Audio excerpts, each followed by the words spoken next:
Welcome back. Off to sports. The Malaysian national football team arrived in the country this afternoon. They are set to take on the Kapul's tomorrow at 4 p.m. at the Sejong Gai Stadium here in Port Moresby. Coach Ong Kim Swee says they're expecting a strong match against PNG as the level of football in the country has improved as shown during the OFC games. The team slipped quietly into the country this afternoon. It was without the pomp and hype involved during the arrival of the teams for the under-20 women's friendly matches earlier. Coach Ong Kim Swee says they are expecting a strong challenge from the PNG side despite their loss in the OFC Nations Cup Grand Final. But they have improved a lot. So I don't think it's going to be an easy game for us, where we also are starting our new team, and I hope that both teams will get benefits in this game. The team is banking on the friendly matches it has booked for its preparations leading up to the Suzuki Cup games in December in the Asia Football Confederation. After PNG, we are playing New Caledonia, and after New Caledonia will be Fiji before we go back to Kuala Lumpur, Malaysia. Rebecca Passingan, NBC National Sports, Port Moresby. The International Food Corporation has thrown its support behind the men's national football team, the PNG Kapul's.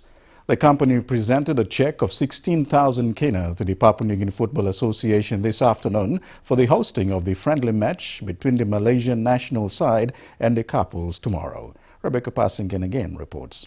Programs which has been very successful. International Food Corporation Sales and Marketing Manager Roslan Wahed during the presentation said they are proud to be part of an event that continues to inspire soccer at the grassroots level. FC has been with soccer in Papua New Guinea for a long time. I think more than 6 years that we have been participating in developing program what the President has mentioned earlier. Not only that, in future we want to do more for the soccer development in Papua New Guinea. This will involve both men and women soccer in Papua New Guinea. He also congratulated the Papua New Guinea Football Association on the development of football in the country. Thank you also to the President for his good effort to bring the soccer to what it is right now in Papua New Guinea. Without him, I don't think that the soccer would flourish. As I mentioned earlier, that as Malaysia coming to Papua New Guinea to play, and we have this World Cup coming in December, that will boost the soccer industry in Papua New Guinea. It comes after PNG successfully hosted the OFC Nations Cup. PNGFA enjoys a cordial relations with IFC, which goes back to the time when IFC came on board to support PNGFA through the Besta Youth Development Program. And we are very happy for the sponsorship of Besta because it comes a long way. They've been with us for a long time, and PNGFA really appreciates their assistance. So. Rebecca Passingan, NBC National Sports, Port Moresby. After the successful staging of the 2015 Pacific Games and the recent OFC Nations Cup, there is now a prospect of branching into sports marketing. Over the years, big-name sport brands have used sporting events to sell products and services to spark interest in respective sporting codes. PNG Football President David Chung is eyeing the opportunity of sports marketing to grow football in the country. Scholar Sangi reports. Following the success of the recent OFC Nations Cup in Port Moresby, the PNG Football Association is embarking on further strengthening the growth of football in the country. International and regional sporting bodies have used sports marketing as a platform to launch respective events, with many engaging athletes as brand ambassadors to sell products and services either sports-related or non-sports-related. PNG Football Association President David Chung said they are eyeing the prospect of branching into football marketing to spark hype, generate income and grow football in the country.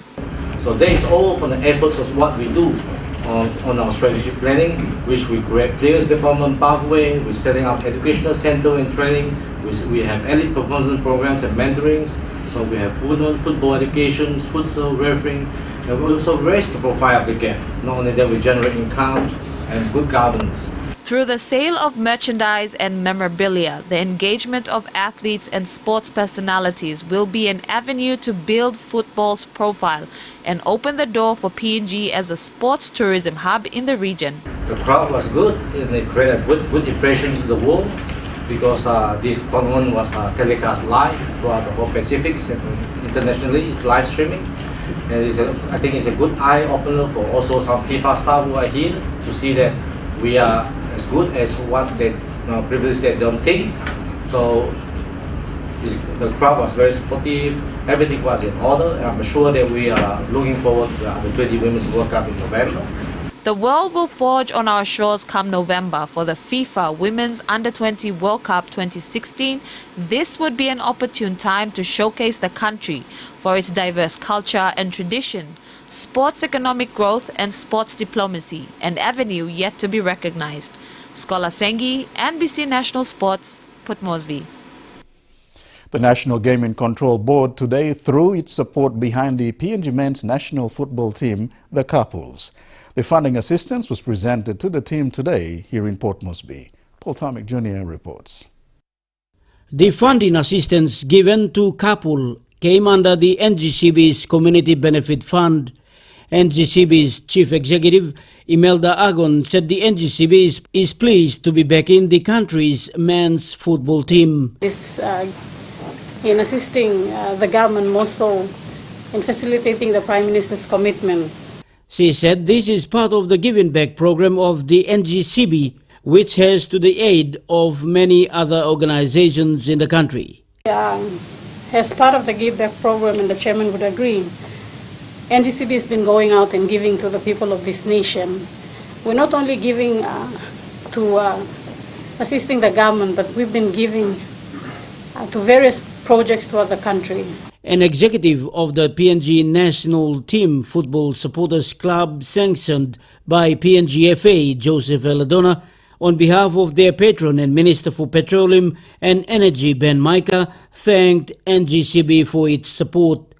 Our focus is firstly on our men's national team in the OFC and the World Cup qualifiers beginning next year in March. He said the hype was all about the PNG Under-20s women's team, as the men's team were kept in the background. So he said the PNGFA asked the supporters group to back the men's team, especially to raise funds for the team.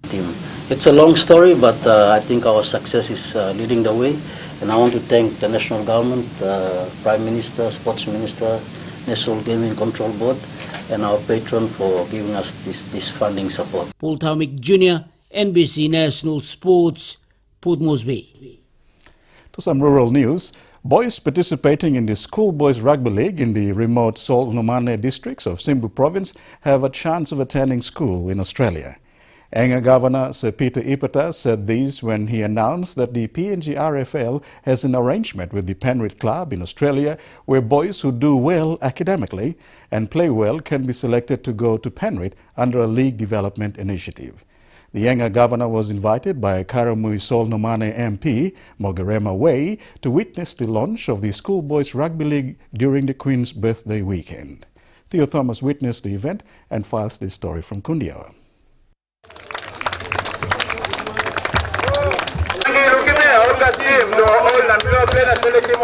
The three most notable rugby league names to have come from this area are Matthew Eskin, Peter Stello and Chief Wemin Aure.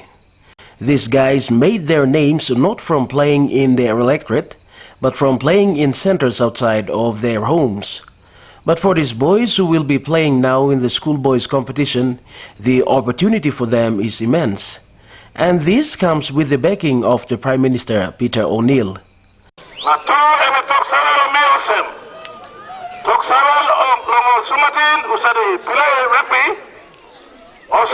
Everybody give him 100,000 kina long this competition.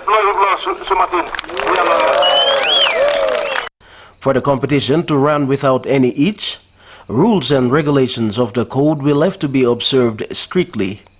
While Kamaesi, The principal education advisor for Simbu wants every requirement that needs to be complied with in running this competition to be followed thoroughly.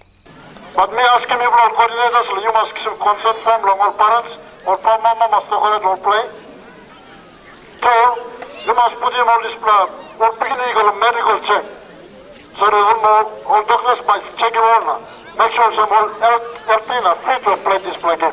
No matter all by got spleen and gyro. Only got 6 or 3. Only got plain all by so 3 all by there or film. Mogalam away, the member for Karamui Salt Numane is happy with the 100,000 kina commitment by the Prime Minister and another 50,000 kina commitment from the Anga governor towards this competition. He says whilst he remains in office, such opportunities for the children and youths of his electorate will be his major priority. My thought to immediate that term objective is to make SNK become the headquarters of School Boys Rugby League in Chimbu. The MP purchased all uniforms for the various age groups that will be participating in the competition, which will take place at Doliba High School grounds. Theo Thomas, NBC National Sports, Kundiawa.